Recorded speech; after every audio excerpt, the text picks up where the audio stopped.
I'm Rudy Maxa. If you've been a regular viewer, you know that we do this every couple of weeks. I'm a travel journalist and broadcaster, and one of the things we've been doing during the course of COVID is checking in with folks in different places. Today, we're going to talk about Thailand. We may mention Hong Kong as well, because my guest knows Hong Kong quite just as well as she knows Thailand. Thailand has been shut up tighter than a drum for a long time. And amazingly, as America racked up six figures in deaths of COVID, Thailand, a country of 70 million, had less than 100 deaths. That changed. There's been a wave of COVID there, but still for a country of 70 million, the numbers are very, very small. But Thailand's been very cautious. It has devastated the tourism industry. We'll talk with our guest about that in about 10 seconds, 20 seconds. But they're slowly opening up. Americans are now welcome to go. My guest is Lynn Grebstad. She is a veteran public relations executive who I met decades ago in Hong Kong. I'm older, she's not. In Hong Kong, public relation executives at swanky hotels, which she was, are certain sort of doyens in town, social arbitrators, very important people, much more important than PR people at hotels in the United States, generally speaking.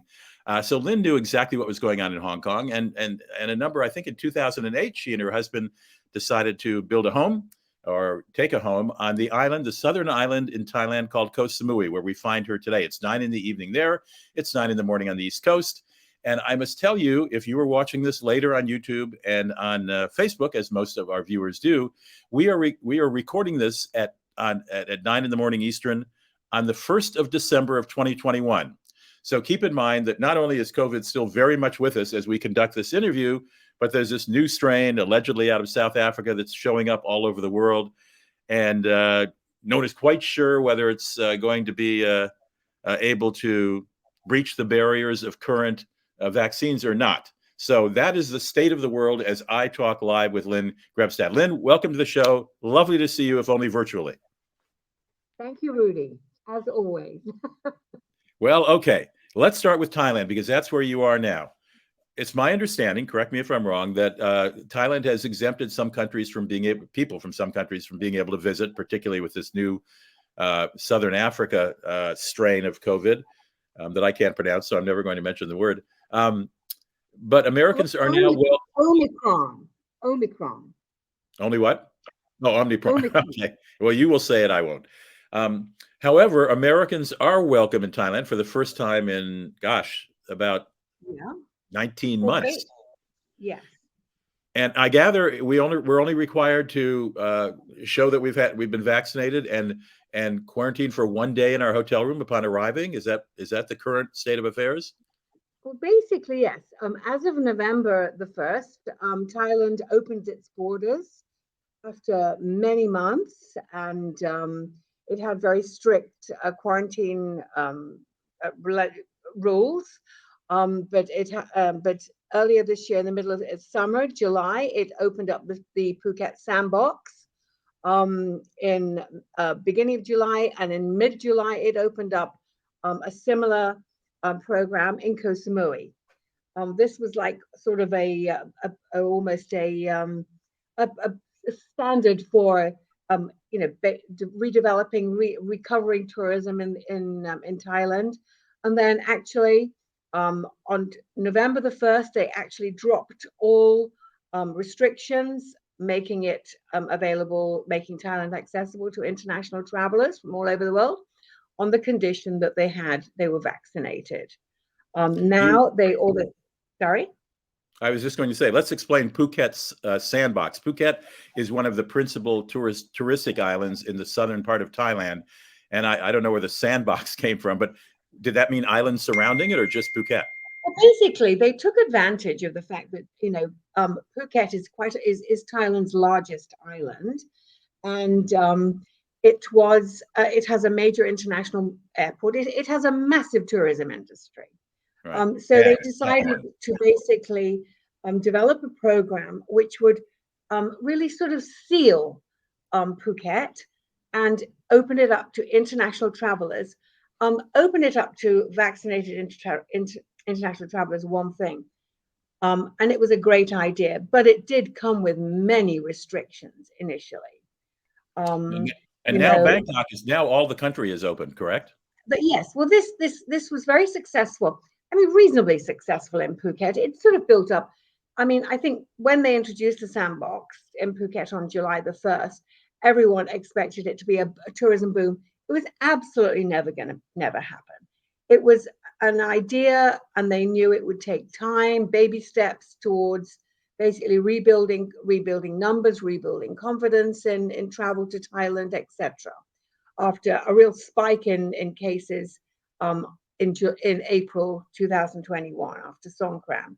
So it gradually built up, and then a couple of weeks later, they opened up to Samui, pretty much on a very, very similar basis. Once again, taking advantage of the fact that Phuket's an island, and although we don't have major international flights coming in here, it was they created a sealed route between Bangkok, the major aviation hub, and Koh Samui, with Bangkok Airways. So both programs got underway. Samui was a little bit slower than the Sandbox, Phuket Sandbox, because of international access, but both worked, and were starting to grow. And I think these really were used by the TAT, the Tourism Association Authority of Thailand, and the individual tourist offices to show that it could be done. And what did turn out to be was the fact that these programs were being used very much by Thais and expatriates wanting to come back to Thailand, to their homes, to their families, etc. Because at least they worked, and very few cases of COVID cases came in through the borders with these two programs, and I think that really sort of strengthened the Thailand's resolve to open up the country to fully vaccinated travelers. Initially, they said it was going to be October, but then, of course, they said November the 1st, and they actually did it on November the 1st. But as we're speaking on December the 1st of 2021, all of Thailand is open. So I, as an American, I can fly into Bangkok. I could go to northern cities like Chiang Mai and Chiang Rai as well as the islands. Yes, can indeed. Anywhere. In fact, we're expecting guests, and all they have to do is really just spend one night within the vicinity of the airport at an SHA Plus, which is a safety and hygiene approved government hotel. Okay. Resort. That's an interesting. Yes, that's an interesting footnote, Lynn. When you see the stamp of SHA, it means just basically approved by the government for safety and hygiene standards. Okay. I should say Lynn is it's open season. Great. I should say Lynn is very involved with Thailand tourism. She consults with a group of hotel and travel executives in the country that have been trying to figure out what to do about tourism, because it really has it's been a devastating. Skull International, and Skull International is a very, very strong organization in America. It's a lot of it's travel and tourism professionals from all manner of different, aviation, hotels, cruises, etc. But here in Thailand, it's a very active club. And many members of that very active club have had a miserable, economically speaking, 20 months. Miserable. Thailand's tourism industry has been absolutely devastated. You can see it in Phuket, in Koh Samui, which relied, really totally on tourism. But they've been, basically the government has had a lot of intervention in basically encouraging people to travel to Thais and expatriates living in Thailand to travel domestically. Unfortunately, back in April at Songkran, their big New Year festival, they just basically said, okay, you can have Songkran. But unfortunately, Songkran really spread a lot of COVID, and the country ended up really sort of locking down. So for the last sort of six to 8 months, it's been pretty tough in the fact that even, domestic travel has been, massively curtailed because of interprovincial travel. But that's changing now, and you can already see a lot of people coming down from Bangkok, other areas of Thailand, which is really helping the tourism industry. On a brighter side, looking at it from a different angle, I gather from reading articles over the past year and a half, that the dearth of tourists, which makes up about 20%, as I recall, of Thailand's GNP. I mean, that's a big piece of the economy. I think it that might even be a little bit more, actually. But anyway, so it's a huge chunk. right, and it's certainly caused hardship for so very many people who are in Oh, that industry. terrible. But I gather the many locals are rediscovering their beaches, that the beaches are cleaner now, that there aren't these big rave parties and thousands of tourists, too many tourists, I should say, coming in. And so the country, I think, seems to want to focus on how do we control tourism. They're not the only one. Spain's trying to do it. Greece is trying to do it. Italy's trying to do it. Venice, Barcelona. How do we control this so we don't become overwhelmed again and our waters become not so attractive, shall we say? Is that So part of of what you and your bringing colleagues talk about? tourism, yeah, bringing tourism back better, I think, here in Samui, we really have been without tourism now for a good 18 months. It really locked down in March 2020. I mean, the island it was just devastated in terms of like the main tourism areas, Chawang, etc. But the government has taken the opportunity to do some work on electricity and infrastructure to really try and improve the offering of Koh Samui. Meanwhile, the beaches, the seas, the islands, I mean, it is pristine. We've never seen it so beautiful.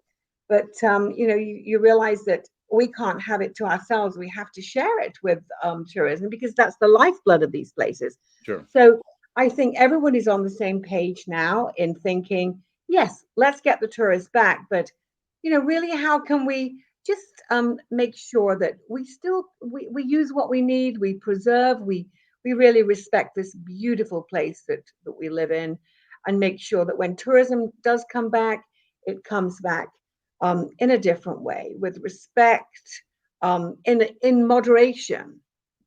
How well do you and your colleagues it's called SKAL, right? SKAL? Yes, SK, yes, How Skull do you, International. SKAL International? Do you and your colleagues have some ideas about how maybe to bring back tourism better? Well, I mean, we have been, I think, basically bringing on board all our members into the whole sort of concept of being a sustainable tourism offering. And that's everyone: hotels, resorts, beach clubs. Everyone seems to want to buy into this whole sustainable tourism business. And I think that's been one of the key things that we've been trying to to basically engage members with, is if we're going to go forward and we're going to sort of preserve this wonderful place, we have to have rules about conservation, whether it's in boating or tours or everything like that. But most of the hotels now are really um, engaging this sustainable tourism model. And people who are traveling now, they expect the hotel that they stay in to be to observe the sort of new best practices of hospitality. So I think people really expect, they want to know where they're staying. Is this a responsible hotel? Is the tourist office, are these sort of cheap tours which just take everybody out to the same beach? Are they operating in the same way, or are they thinking more creatively and presenting the destination in a slightly different way? Well, one of the wonderful things about Thailand has always been that it's appealing to people of all kinds of economic scales. I mean, you can stay in a luxury hotel in downtown Bangkok for a third, if a half, if not a third of the price of a luxury hotel, say in Midtown Manhattan. So there are these incredibly luxurious hotels on Koh Samui. There's a Ritz-Carlton on your island where you live in Koh Samui. There's all kinds of Marriott's and upscale Marriott's on Phuket. I mean, there are recognizable hotel names. They're fairly expensive in the good days anyway. But also there are these backpackers and ravers who come and have the option of staying in youth hostels, etc. That's good. I mean, you don't want to keep somebody out because you want to diverse. Yeah. I'm just wondering how you can't control, you can't choose people as they come through the airport and say, you got an American Express card? If not, you're not welcome. I mean, I know there's one country that does that, I think Bhutan, but I just wonder how How are they going to control things yeah. I mean, are they moving going to forward? limit the number of, huge mega planes coming in from England with guys who just want to drink cheap I beer? don't, I don't think that's a problem. Well, I know not right now. I'm actually looking at the paperwork, the documentation. Although Thailand has opened its borders, like many countries, I mean, the paperwork to get in here is really it's onerous. Even Well, for an individual traveler, Lynn? yes, you say, oh, I can just jump on a plane and go to town. That's not the case. Well, I'm You about to have to find pay. out because I hope to come there at the end of this Yeah, well, year. you better check on the TAT website. There's a whole list of criteria that you have to follow, Okay. like insurance, $100,000 coverage for insurance for COVID. Really, a very stringent list, including obviously vaccinated. How you're haven't left your country where you're of origin in the last 2 weeks. Have you had a COVID test? 72 hours before, insurance, etc. So it's not easy. I think traveling to Thailand, as it's probably not easy traveling to many places. All right. I will. So that I think I would have thought for a considerable time, and especially as this new variant emerges, is going to really preclude a lot of people from traveling. Right. But it's all here when you get here. There's plenty of hotels. There's some great deals, but it's people actually getting through the formalities of getting here, which will be a barrier to some people. Well, it's been a month now. It's December 1st as we are talking today. I want to remind everybody just clicked in. We're talking December 1st, 2021. COVID is very much with the world. A new strain has come out of South America, South Africa and related countries. No one is sure as we talk today. I mean, various professionals are going, we're not sure whether this can breach everybody's vaccines, whether we need a new vaccine, whatever. So we're in a period of not knowing a lot about this new strain and how it might affect travel. But it's been 1 month now since rules were certainly loosened in Thailand that Americans could come there if they filled out all the right documents beforehand and met all criteria. Have you seen tourists on your island of Phuket? Any Americans? Well, apparently in Phuket, there's really a really visible presence of tourism. Okay. It is a major international tourism destination for Thailand. So yes, there is visible tourism happening in Phuket. Here in Koh Samui, yes, you can see it. The hotels have got bookings. There's obviously plenty of people coming down here from Bangkok, so there's a lot of Thai tourism as well. But you can definitely feel it and see that there is some international tourism. Wasn't there a point where even Thais couldn't travel within their country? Exactly. Well, as I said earlier, back in April, when it was Songkran, in 2020, the Thais didn't get Songkran because everyone was in lockdown as the COVID hit. So this year, the Thai. Let me interrupt you, Lynn. What would normally happen during Songkran, this New Year's celebration? Songkran it's New Year. It's the water festival when everyone throws water at each other. So people would travel, go to family, like Thanksgiving. Everywhere. They go on holiday. It's their national holiday. I see. Okay. So basically, they came everywhere. They came down to Samui, Phuket, but basically that led to a massive spike in COVID cases. So basically, Thailand really from April went into lockdown, and interprovincial travel was almost non-existent. So where before April 2020, domestic tourism had sort of started to fill the void of international travel here.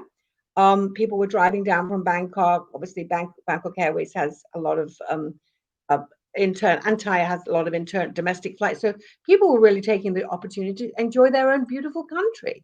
However, that sort of stopped in April, and for the last 6-8 months, it's been very few. I mean, Thais obviously some have tried to escape the lockdown and come down here and spend the time in Samui and Phuket, etc. But really, there's been domestic tourists. So it's great to see them back.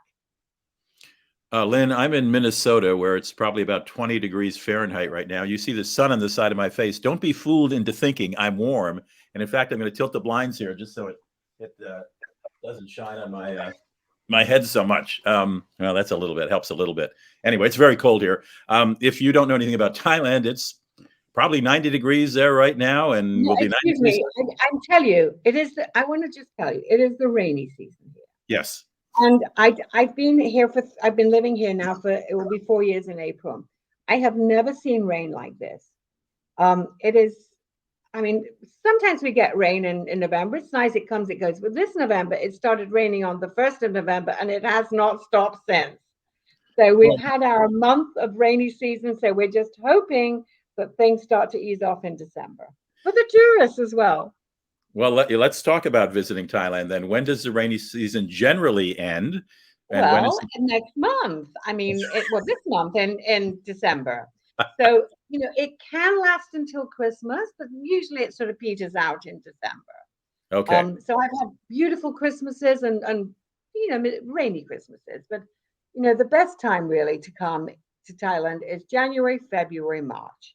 Okay. April, May, it gets incredibly hot, which I don't mind, but the first 3 months, first quarter of the year is a lovely time of year. And then it just gets hotter and hotter and hotter.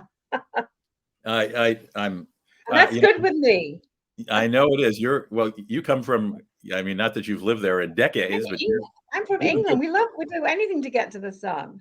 I know. My daughter lives in Brighton, and she says it's said to be the sunniest city in England, and she always adds, but it's all relative. I think so. Now, I've only been to Koh Samui once. I was there because you and I saw quite a bit of each other while I was there. I'm looking forward to coming back. I stayed in a fancy hotel. I stayed at the Ritz-Carlton while I was there. It was very expensive. And I just looked around at your suggestion. There seemed to be quite a number of very nice properties for rent on VRBO, or as they call it now, Vrbo. I didn't look at Airbnb, but I presume that'll be the same. So there are options other than $300, $400 a night hotels, aren't there? Yes, I mean, I would just first of all say that there are some amazing deals at the hotels. I mean, probably not necessarily just over the Christmas New Year period, because hotels will be trying to recoup some of their revenue. But Right. There's some great deals in the hotels. But there's also there's so many villas, lovely villas here, which have suffered terribly over the last 18 months. So I think I'm going to help you look around, but there's some amazing villas for you and your party to come and enjoy. So I would probably go that way if you wanted a little bit of self-catering, wanted more independence. Then I think that would be a great way to go. If you did rent a villa, would one need a car to get around Phuket and Koh Samui? Basically, in Samui, you need a car. Okay. Even because it is not really known for its. I mean, there is Grab and things like that, but I think a car gives you a little bit of it. They're very reasonable to hire. It gives you a bit of independence. It's easy, nice roads, but it's just nice to be able to explore the island. It's a small island. You can drive around it in an hour, but it's just so nice to jump in the car, go to the beach, and just go and explore some of the wonderful restaurants, go up into the mountains. I think you should hire a car. What advice in that regard would you give potential visitors to Phuket? Definitely rent a car. Really? I mean, Okay. Phuket is huge. True. Phuket is rich. It takes you an hour and a half to drive from top to bottom these days. There's quite a lot of traffic in Phuket. Samui is a much smaller island, but I just think if I had my choice, I would rent a car because I like to be independent. You go to the supermarket, go to the wine shop, and there's so many wonderful restaurants and beach clubs, and I just think you will want to explore around. Do you find many of those restaurants and beach clubs are open now? Basically things have remained open. Well, as I said, in the Chawang area, which is the main mass tourism area, basically things just closed down. But in the area like Bang Rak, Beauport, Fisherman's Village area, where a lot of expatriates live, life has gone on, Right. albeit at a slower pace. Restaurants have just sort of struggled, eke a living, but things are still open. They've also had the challenge of not being able to serve alcohol for many months. But all that's sort of changed now. And if restaurants are part of this green campaign, then they can serve alcohol. Why weren't they Um, serving alcohol? because it was all part of a campaign by the provincial government, especially to really curtail socializing. Ah, okay, I see. Interesting. Interesting. Yeah. Boy, can you imagine in the United States if they curtailed alcohol consumption? We can't even get people to wear masks and and some of them to get the vaccine shots. If you said you can't drink Well, any I can alcohol, well, I can tell you, if anything really teed people off, especially the expatriates in Thailand, it was the fact they couldn't buy alcohol or have a glass of wine with their meal. Anyway, I think that's more or less over now. okay. But yes, it was the same for Phuket. But no, we're hopefully on a good trajectory. Let's just all hope and pray that this latest Omicron variant does not take hold and send us like 10 steps backwards. All right. Before I say goodbye to Lynn, let me just recap some things. First of all, Bangkok is the largest city in Thailand, and it's the capital, and many international flights go there. Some go into Phuket and Koh Samui. Phuket is, I know, is served from Hong Kong and Singapore. And Koh Samui, you can see on the screen under Lynn's name, is Kohsamui. It's a very nice island, a small island compared to Phuket. Phuket is spelled Phuket, and that is probably the best known Thai island for visitors. And as Lynn mentioned, there are some bureaucratic requirements to entering Thailand. You just don't grab a plane and get off it. And you mentioned the TAT website. The Tourism Authority of Thailand, their website is excellent. And it really outlines everything you need to know about getting into Thailand at the moment. They've really done an excellent job. I really highly commend them for how they've handled things. So use that as a real guideline for your taking a holiday here, making plans, visas, etc. But of course, the bottom line, to begin with, you need to be vaccinated. So let's start with that. But then you have the paperwork. Absolutely, you have to be vaccinated. So yeah, I want to repeat that you can find other accommodations. There are great hotels on all the islands, and in Bangkok, and in Chiang Mai, and in Chiang Rai, which are two larger cities in the northern part of Thailand, which is very different, and obviously not beachy, but certainly very lush and tropical. Beautiful hills, hill tribes, elephants. Tribes. It's gorgeous. Culturally very interesting, Chiang Mai and Chiang Rai. Yes. So those are the places that you want to look at. And as I mentioned a moment ago, there are, if you're watching this, if you're an American watching this, you can certainly go to, or probably anybody, go to Expedia or VRBO or Airbnb, and you can find alternate accommodations, particularly if you're traveling with a family. You can get a 2-3 bedroom house with a pool. If your home doesn't have a pool, there are several, and I put private in quotes. I mean, they're not, you don't have to be a member. There are private beach clubs along the shoreline of Koh Samui where you can pay a fee for a day and have a pool, have a restaurant, that sort of, nothing outrageous price wise. So there are options. So don't not necessarily not rent a place because it doesn't have a pool right outside your living room door. All good advice, Lynn. What do you think? Any more? There's plenty of fantastic options for private villas, large and small, on the beach, up in the hills with beautiful views. Really, it is open season. So, I mean, you're among if you're here, you're among the first people to really come back after COVID. So you have the pick of the crop. So do your research, and I would just say that if you're going to come and stay in Samui, hang around in the Golden Triangle, which is around, Beauput, Chongmon, where all the action is, the bars, the beach clubs, etc. I think that's a bit of sound advice. And then, of course, if you can go and tour around the island where there's some really wonderful things to see. And everywhere you turn is beautiful palm fringe beaches. So, and I would just say one thing. If you're coming to Thailand, don't forget to stay in Bangkok for a couple of days because it is the most amazing city. Culturally, shopping, markets. It is an amazing city. Don't be cowed by the traffic. You'll get used to it in a day or two. And they have the transportation system now, but really it's a fabulous city. It just has this beautiful energy. And we were up there last week, and it was just that energy was coming back. So anyway, the Yes. most important thing is Thailand needs you. We need international travelers back here.